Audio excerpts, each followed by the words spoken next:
The words slipped out of me before I could stop them. Tell Mark I said hi. For a moment, everything went still, like the air itself had frozen in our living room. Sarah's hand stopped halfway through zipping her purse. Her face drained of color, her lips parting just slightly as if searching for a word that wouldn't come. I watched her eyes dart toward me, then away, the kind of flinch you only see when someone's been caught. And that's when I knew. All the late nights, the girls' dinners, the extra perfume before leaving, it all made sense now. A week before, it started as nothing more than a gut feeling, one of those quiet suspicions that you hate yourself for having. Sarah and I had been married for 8 years. We'd been through lean years, miscarriages, job losses, the kind of things that either break a couple or make them unbreakable. I thought we were the latter. But lately, things had shifted. She'd begun locking her phone. She'd turn it face down on the table. Her laughter had changed too. Softer, almost secretive. And when I'd ask who she was texting, she'd always say the same thing with a half smile. Just work stuff, babe. Sarah was a project manager at an advertising firm. Long hours weren't unusual for her. But recently, those hours had become a pattern. Always late nights on Thursdays. The first Thursday I didn't think much of it. The second, I stayed up waiting until 2 a.m. Third, I stopped pretending I wasn't wondering.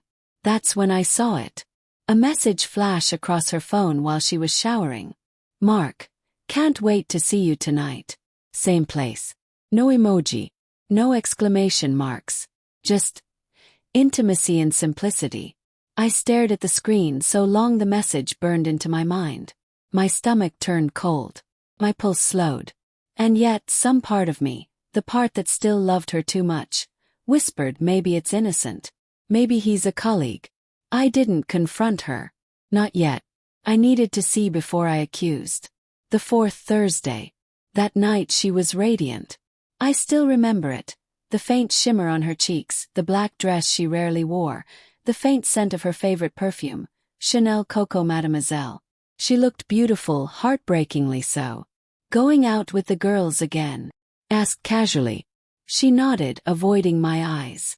Yeah, it's Lisa's birthday. Don't wait up, okay? And that's when I said it, soft, deliberate. Tell Mark I said hi. The silence that followed was brutal. Her hand trembled slightly as she clutched her purse. Her lips parted, then closed again. What did you just say? I smiled faintly, though my chest felt like it was caving in.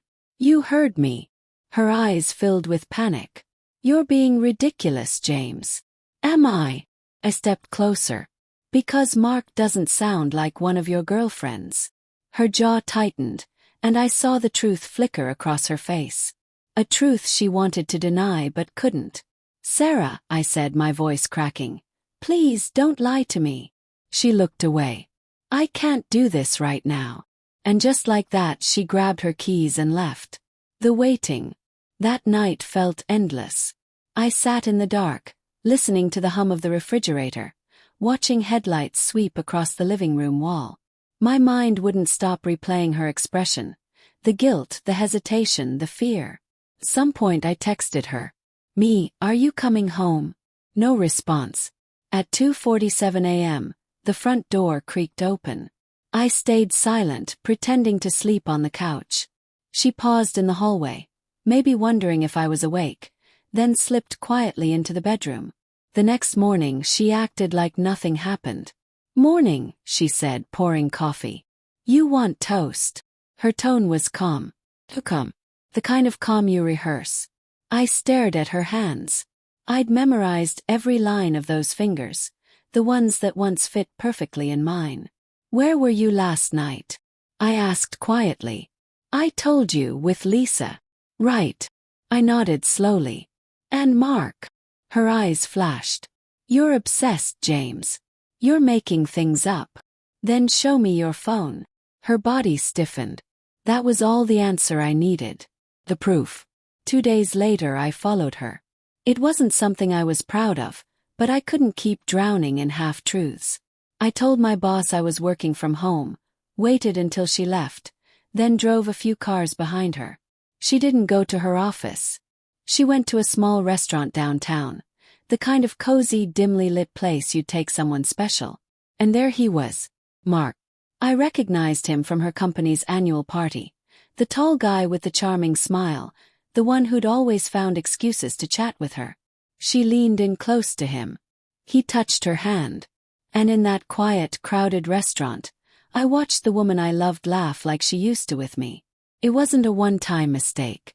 It was routine, comfortable, familiar. Something inside me broke quietly that day. I didn't storm in. I didn't make a scene. I just turned the car around and went home. The confrontation. When she came home that night, I was sitting at the kitchen table. The lights were dim. A glass of whiskey sat untouched in front of me. She paused when she saw me, the kind of pause that tells you she already knows what's coming. "Did you have a nice dinner?" I asked softly. Her shoulders tensed. "James." "Don't," I said, my voice sharper than I intended. "Don't insult me with another lie." Tears welled in her eyes. "It's not what you think." "Oh, I think it's exactly what I think." She covered her face, crying. "I didn't mean for it to happen. I was lonely. You were always working, always tired." I slammed my hand on the table. "Don't you dare make this about me." She flinched. The sound echoed through the house like a gunshot. "I loved you," I whispered. "God, I still love you. But you threw it away." She reached for me, but I stepped back. I couldn't bear her touch. "It wasn't love, Sarah. It was convenience, excitement. Whatever it was, it wasn't us." She broke down then, sobbing so hard her knees gave way. I didn't comfort her. I just stood there, numb, watching the woman who'd been my world fall apart. Aftermath. The days that followed were quiet, the kind of quiet that feels heavier than noise. She moved into her sister's apartment. I stayed in the house that still smelled like her perfume. The first night alone, I found her hairbrush in the bathroom and couldn't bring myself to throw it away. It's strange how betrayal doesn't just hurt, it hollows you out. It leaves you walking through rooms that feel like graves of memories. Friends said I should be angry, that I should hate her. But I couldn't. 'Cause hate still means you care. What I felt was emptiness. Months later. Divorce papers came in the mail 6 months later. Simple, clean, no fault. I signed them without hesitation. I saw her once after that. At a coffee shop downtown. She looked smaller somehow, like life had weighed her down. She smiled faintly when she noticed me. "Hey, James." "Hey." An awkward pause followed. "I'm sorry," she whispered. "I know," I said. "I just wish you'd told me before you broke us." She nodded, eyes glistening. "I wish that too." And then, as quietly as she'd left my life, she turned and walked away. Epilogue. Sometimes at night I still hear her voice, "Don't wait up," echoing through my mind. I think about the man I was before that night, before suspicion became truth, before love became something fragile and temporary. Betrayal doesn't end with confrontation. It lingers, in the silence of empty rooms, in the smell of coffee for one, in the phantom warmth on the other side of the bed. But with time I've learned something else too. When love dies, it doesn't vanish. Transforms. Into lessons. Into scars. Into the quiet strength of knowing that no matter how deeply someone wounds you, you can still stand, breathe, and start again. And maybe that's the real victory.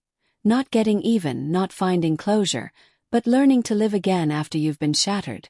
Because in the end, the words I said, "Tell Mark I said hi," weren't just a confrontation. They were the last breath of a dying love story.